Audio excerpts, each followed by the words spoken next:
날마다 쓰는 나의 신앙일기 TV 데일리 큐티 나무향기입니다. 오늘 함께 묵상할 성경 본문은 마태복음 16장 13절에서 20절입니다. 예수께서 빌립보 가이사랴 지방에 이르러 제자들에게 물어 이르시되 사람들이 인자를 누구라 하느냐? 이르되 더러는 세례 요한, 더러는 엘리야, 어떤 이는 예레미야나 선지자 중에 하나라 하나이다.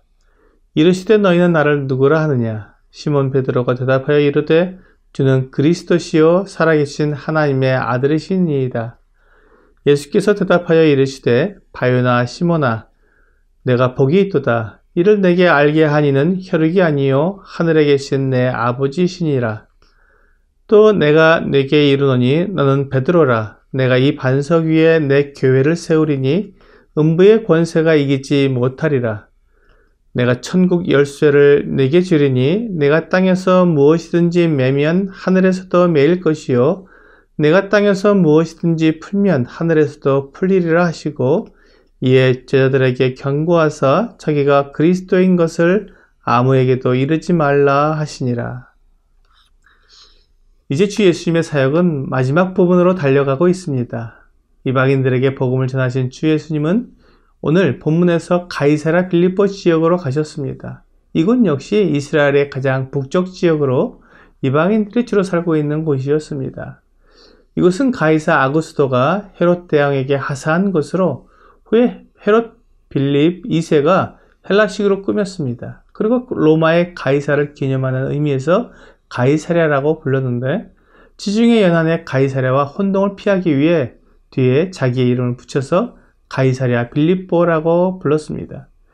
이렇게 꾸며진 도시이기에 그리스인이나 수리아인들이 주로 거주했습니다. 헤롯 빌립은 요단강의 수원지 근처에 풍요와 다산의 신이며 삼림의 신 판을 위한 신전과 로마 황제 아구스티누스를 위한 신전을 세웠습니다. 이 신전의 화려함과 거대함은 보는 이의 귀가 질리게 만들었습니다. 주님께서는 이제 이것을 떠나면 예루살렘으로 올라가 십자가에 달려 죽으실 것입니다. 바로 그 마지막 사역을 앞에 두고 제자들과 함께 유대인들은 거의 가지 않는 이방인 지역인 가이사랴 빌립보에 오신 것입니다. 주 예수님은 이곳에서 제자들에게 물으셨습니다.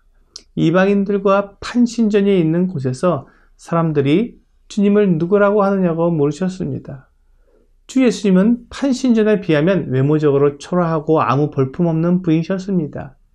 거대하고 화려한 판신전은 사람들의 손으로 만든 아무 능력도 없는 거짓 신을 위한 신전이었지만 주 예수님은 살아계신 하나님이시요 말씀으로 모든 만물을 지으신 참 하나님의 형상이십니다.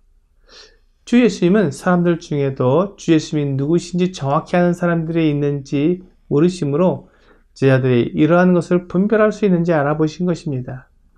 사람들은 일반적으로 화려하고 많은 사람들이 모여들면 그곳에 진리가 있다고 생각하기 쉽습니다. 많은 사람들이 잘못될 리가 없다고 생각하는 것입니다. 하지만 진리는 사람들이 많고 적음에 달려있지 않습니다. 화려하고 멋진 외모와도 관계가 없습니다. 우리 주 예수님은 하나님의 아들이심에도 사람들이 흠모할 만한 아름다운 것이 없었다고 이사야 선지자가 말했습니다. 그렇다면 무엇으로 진리와 참 하나님을 알아볼 수 있을까요? 그것은 오직 그 진리를 나타내는 증거를 봄으로 알 수 있습니다.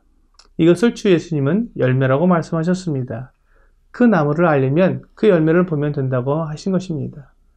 판신이나 가이사가 사람들에게 보여준 열매는 악하고 음란하며 죄악된 열매들이었습니다. 그러나 주 예수님은 거룩하시며 사랑과 은혜가 넘치셨고 사람들을 구원하시는 분이십니다. 주님이 말씀하신 모든 가르침과 행하신 모든 이적들이 바로 이것을 가리키고 있습니다. 그러므로 사람들은 그 열매를 보고 주 예수님이 누구신지 알아보았어야만 했습니다.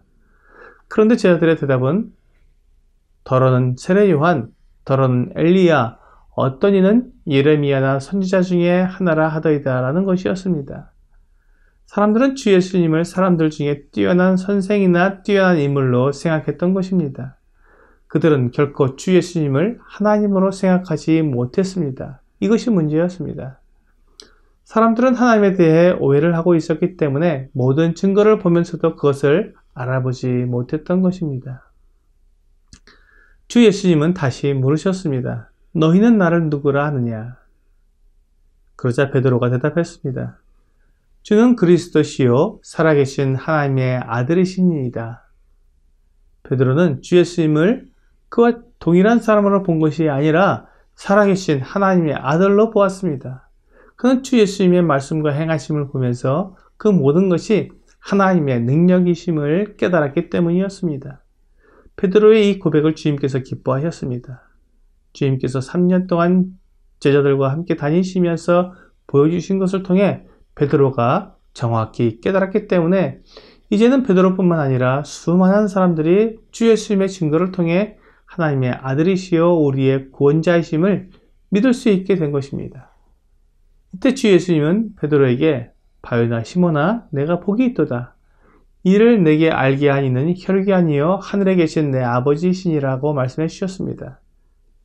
주 예수님의 모든 증거는 하나님 아버지께서 성경에 약속해 주신 것들이었습니다. 하나님의 약속들을 정확히 확인해 보고 살펴본 사람은 주 예수님이 하나님의 아들이심을 분명히 믿을 수 있습니다. 하나님의 말씀은 결코 변할 수 없고 또한 완전하기 때문입니다. 그런데 하나님의 말씀을 알면서도 주 예수님을 하나님의 아들로 구원자로 믿고 고백하지 못하는 이유는 무엇입니까? 바로 자기 생각에 사로잡혀 있기 때문입니다. 붉은 색안경을 낀 사람은 모든 것이 붉게 보입니다. 파란 색안경을 낀 사람은 모든 것이 파랗게 보입니다.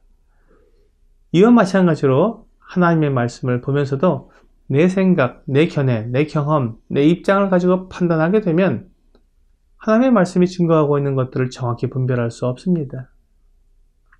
하나님의 말씀은 오직 하나님의 말씀이 말씀하는 대로 읽고 받아들여야 합니다. 이것이 베드로가 주 예수님을 그리스도로 하나님의 아들로 고백할 수 있는 이유였습니다. 오늘의 적용 질문을 보겠습니다. 너희는 나를 누구라 하느냐는 주님의 질문에 우리도 대답해 봅시다. 오늘날 수많은 교회와 또한 훌륭한 많은 교사들이 있습니다. 그렇기 때문에 우리는 주 예수님을 믿을 수 있는 기회가 매우 많습니다. 그럼에도 주 예수님을 베드로처럼 나의 그리스도로 나의 하나님으로 고백하지 못한다면 그것은 바로 내 생각, 내 고집 때문입니다. 고린도후서 10장 5절은 하나님을 아는 것을 대적하여 높아지는 것을 다 무너뜨리고 모든 생각을 사로잡아 그리스도에게 복종하게 하니 라고 말씀하고 있습니다. 내 생각을 그리스도께 복종하지 않으면 하나님 아버지께서 알려주시는 주 예수님을 알 수 없습니다. 오늘 베드로처럼 주 예수님을 나의 그리스도로 나의 하나님으로 고백하기 위해 내 생각을 사로잡아 그리스도께 복종시키는 여러분과 제가 되기를 주 예수님의 이름으로 기도합니다.